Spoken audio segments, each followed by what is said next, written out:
Hello everybody, welcome. No green screen behind me, that crazy. I saw this shirt and I wanted to wear this shirt because it just fits my attitude. I'm happy to be alive and life is great. So I want to wear something fun and festive, but I can't wear green when I got the green screen, so we're just gonna do it. You can even see I have these in my office. They're called the demotivational posters. It's like a motivational poster, but the opposite. The one you see behind you says, teamwork. A few harmless flakes working together can unleash an avalanche of destruction. I have one to my left that says, attitude. If you can't handle me at my worst, you deserve to know it's also my best. Funny. And that's kind of my view on life. Don't take it too seriously. So, born to stand out. I threatened that I was going to do a complete deep dive in an is it focusing? I can't tell. I think so. I was going to do a deep dive. Is this fragrance out worth it? A little bit of background. I saw the name. Very suggestive, inappropriate names. I thought France. Sorry, French. It's okay. My family immigrated from France, so I feel like I can pick on them more than most. And it's not. It's South Korean. It's part of something they call a counter culture. It's over in South Korea, you don't talk about sex or curse, drugs, anything like that. So this is a response countering that culture, rebelling, if you will. And they're rebelling through fragrances. And then not only are their names absurdly inappropriate, but so are the fragrance profiles. They are bold fragrance. But are they worth it? Are they worth it? This is the question. So I started off with a sample, free sample of Fig Porn and Filthy Musk, and they impressed me to the extent that I ordered half their line. Now, they mostly come, they do come in a bigger bottle, but this is not the majority of the time that you see them. They're going to be in a 50 ml bottle, just like this. And they charge $210 US for that. That's expensive.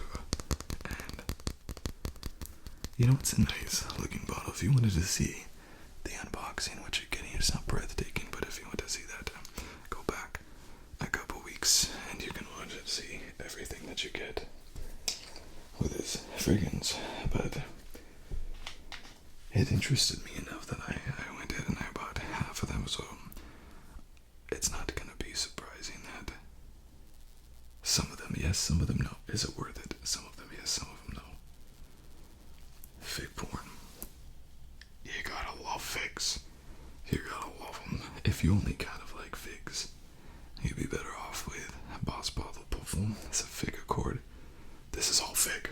This is a FU of figs. I mean, this is in your face, unapologetic. I said, when I first tried this, I said, I don't know how a man would wear this, just walk around smelling like figs, but I'm gonna try it. But I give this a 9 out of 10. Projects great. Performs great. These are eau de parfum. Very intense eau de parfum. Definitely extrait type performance and projection. So I give this one 9 out of 10. It's not the best one of the line, but it's good. Now it's decant worthy. That's what I'll tell you. It's decant worthy, not full bottle worthy. The second that I tried was Filthy Musk, and this kind of gives you an idea of what you're dealing with here. That's the side of the box. If you can see that. So, yeah, you have no idea what fragrance this is. It's just what is on the side of the box. And this was the original decant that I got for free that made me interested in the company. This is very musky. It's not the greatest performer. It's not the greatest projector, but it is a true musk and vanilla. And I describe it as a trapper, an animal trapper, the back of their car. You're sitting in the bed of the truck. All the animal traps around, animal carcasses. And then like in the corner, 6 cups from Starbucks, caramel, vanilla, frappuccino, whatever. Just a tiny bit of that vanilla. It's okay. I'm the wrong person to grade musk fragrances. I don't love them. And I give it an 8 out of 10. I don't believe it's full bottle worthy. And I maybe not even decant. Again, remember we're talking about $210 for 50 ml. We're gonna be a little bit picky. But I went and I ordered a bunch of these 10 mils, and we're gonna talk about them here. So this one is called Smokin Gun, and I got these from the Sense Angel. I paid for them. They did not give them to me. Smokin Gun is a fascinating fragrance to me because it is a smoky tobacco type of fragrance. This I actually included in my most recent Can I Find the Real series, where I looked at tobacco vanille. This dry down, very similar to tobacco vanille, but superior in every way in my opinion. The profile, 16, 18, 20 note profile, boozy in the base. So good, intense. But here's the problem. Projection is not good. And Tom Ford, competing with Tobacco Vanille, is a projection monster. And this is not. It hits very close. It stays very close on skin. But if you like that tobacco vanille type vibe, it's not redundant because it's not exactly like tobacco vanille. But I would definitely recommend Smokin Gun because it'll at least pique your curiosity. I just wish it performed better, but I gave this one a 9 out of 10. So I also don't want you to think that I didn't like it. I loved it. In fact, it could have been my favorite, but for the projection issues. Next, we tried this fragrance, which is their most popular fragrance. And this is a fragrance called Dirty Rice. Oh, if I can get it out.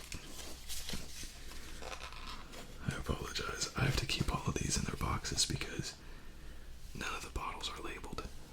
They all look the same, so I have to keep them in their box, which means a little bit more time to take them out. But this is a great fragrance.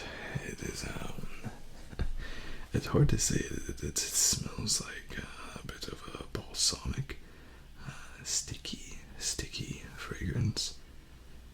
Carb heavy, if I can even use that as a descriptor. But it's just it's a very woodsy-esque type fragrance, and a little bit of almond, but you also get sort of a milky vibe to it, and a sandalwood and musky base. And the biggest problem that I had with this fragrance, again, is the performance and the projection. Some of these fragrances sat on skin and came to life. Got better.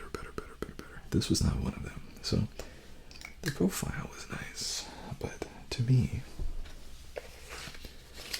it was not an incredible fragrance, and I was a little surprised that it was their best selling fragrance, and I gave it an 8.5 out of 10.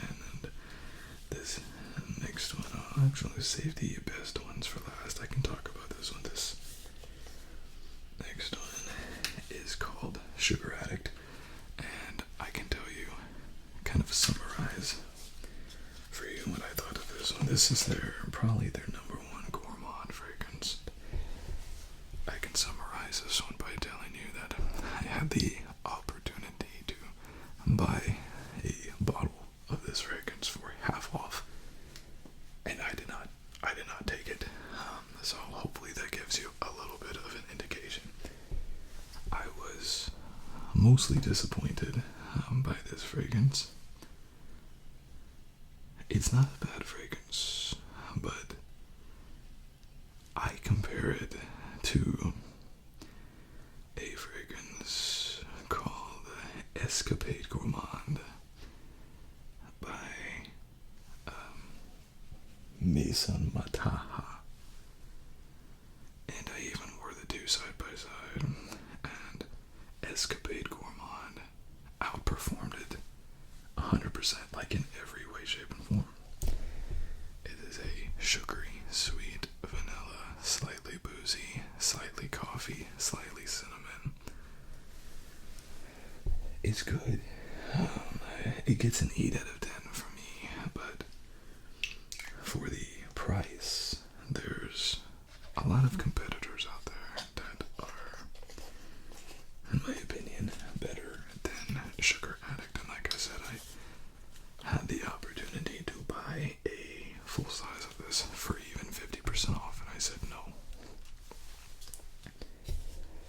This next one is probably not probably actually my most disappointing one. This next one is called Sin and Pleasure.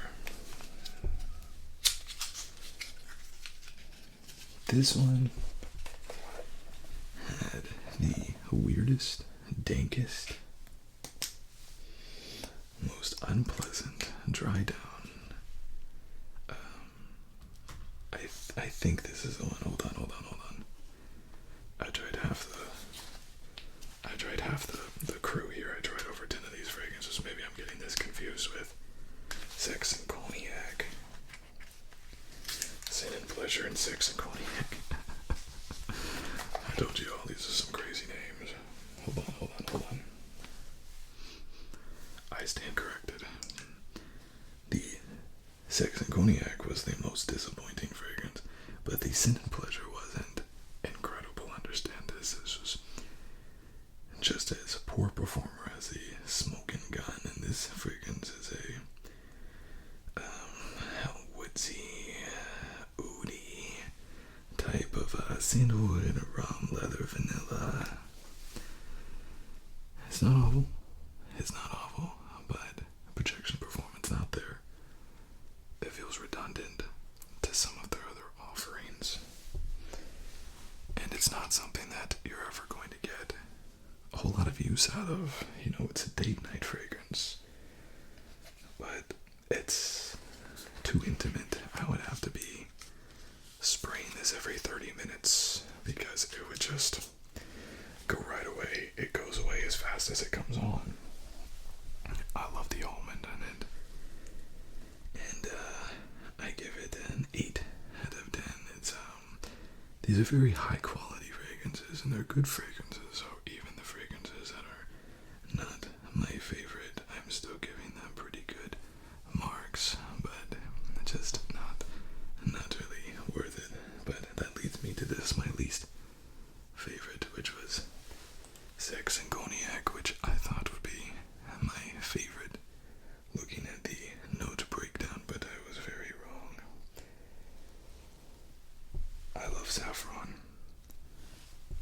I love leather. I love cognac notes. But there is a spawn pit from the depths of hell in this fragrance that I can't get past. And it is a oud, type of oud, called Laotian oud. And it is so strong. This is not suffering from lack of projection performance. I wish it was. This was awful to my nose, and I love saffron, but saffron accompanying this Laotian oud, the two do not go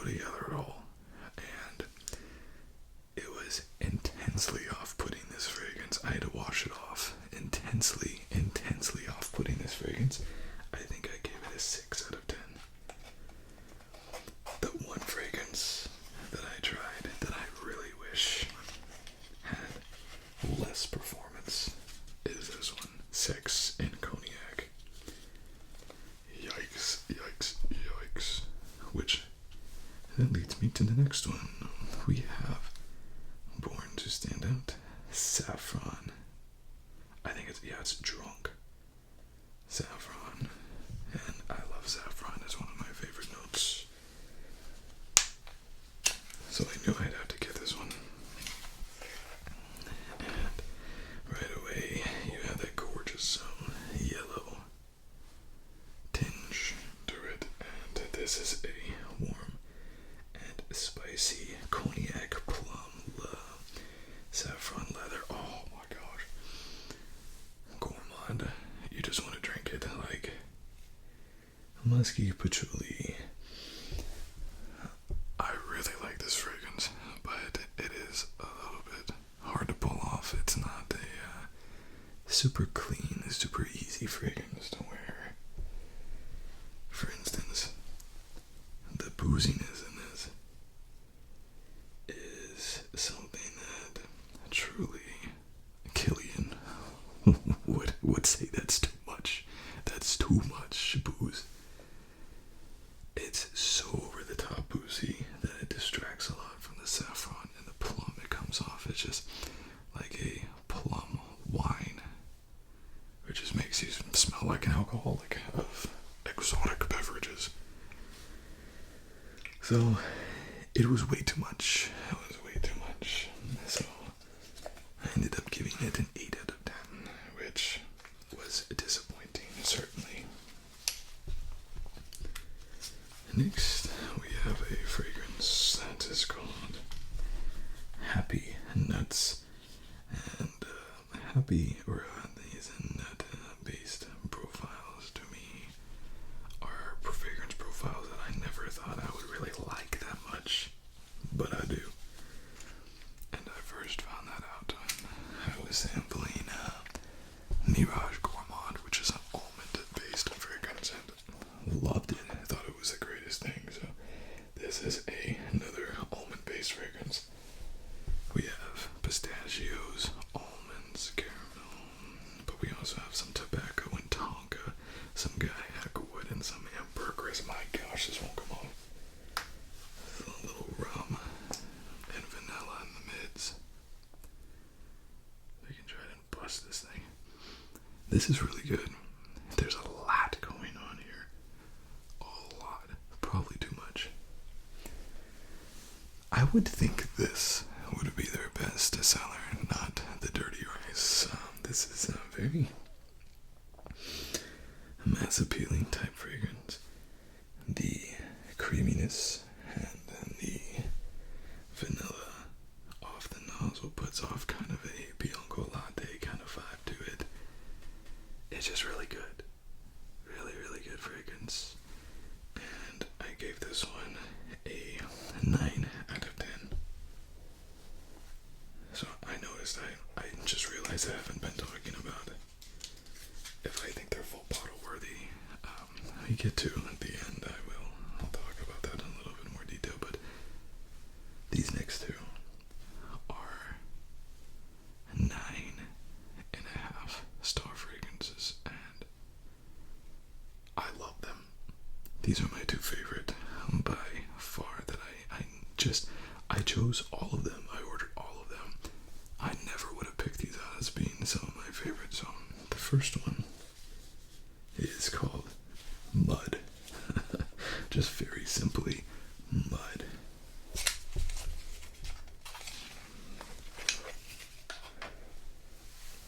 Beautiful kind of amber looking. This fragrance house loves vanilla. Almost every fragrance has vanilla note in it.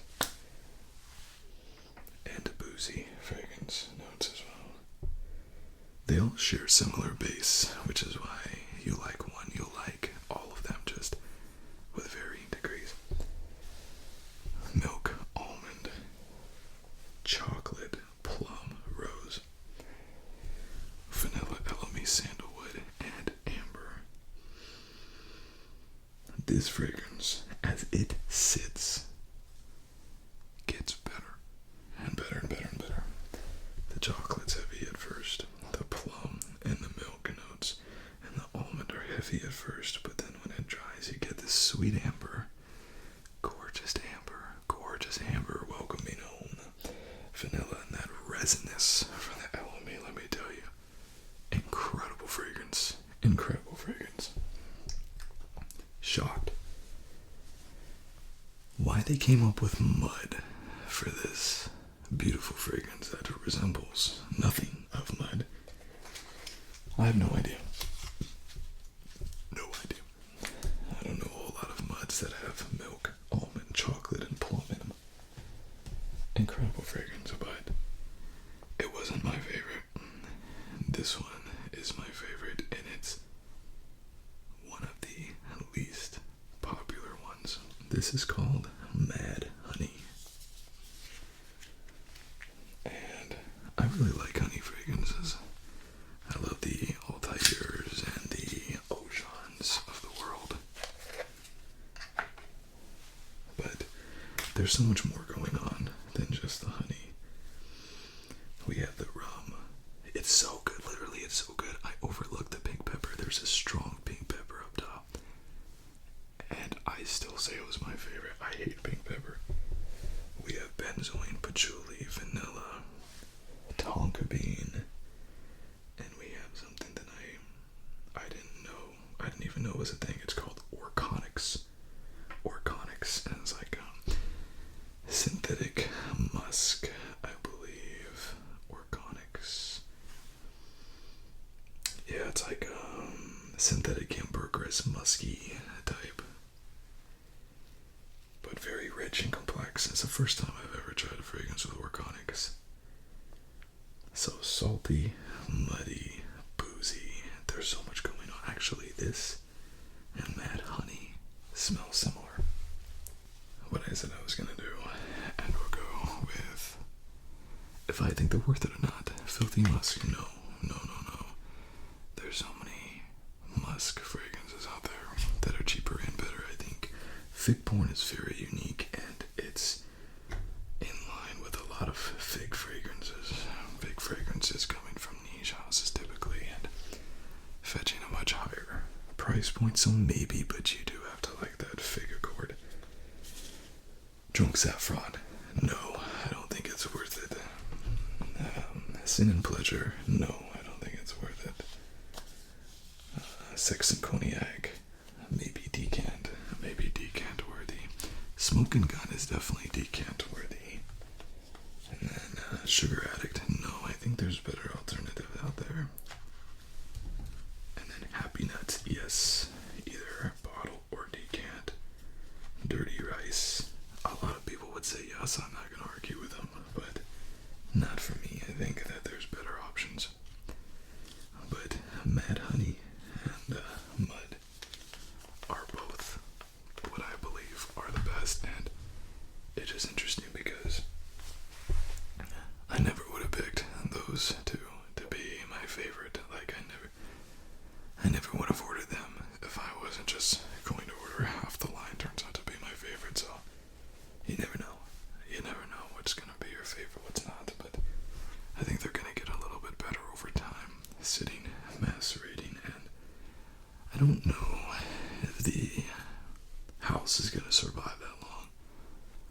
They're so niche, they're so divisive, and a lot of people are gonna be turned off, I think, by the names, and they also have exclusive deals. They only sell certain types of fragrances in certain countries, and that kind of irritates me, because if I'm gonna collect fragrances from a fragrance house, I want to collect everything. I don't want to be missing that Japanese exclusive. These aren't video games, these are fragrances, so that irritates me. $300 for a fragrance is insane. These are definitely niche, but I think they put out too many fragrances too fast. They sacrificed getting to know themselves as an identity, and while a couple of them are really good, a couple of them are really bad, and I cannot justify spending that much for some of these not so good fragrances. A couple of them are good though, and that certainly does not have a whole lot of equals out there either, so that's one thing. But so Yes, no. I would say mostly no. Is Born to Stand Out worth it? I would say mostly no. But it does have some really good fragrances, and those are my two tops, the Mud and Mad Honey. So thank you everybody for tuning in to the Is It Worth It series.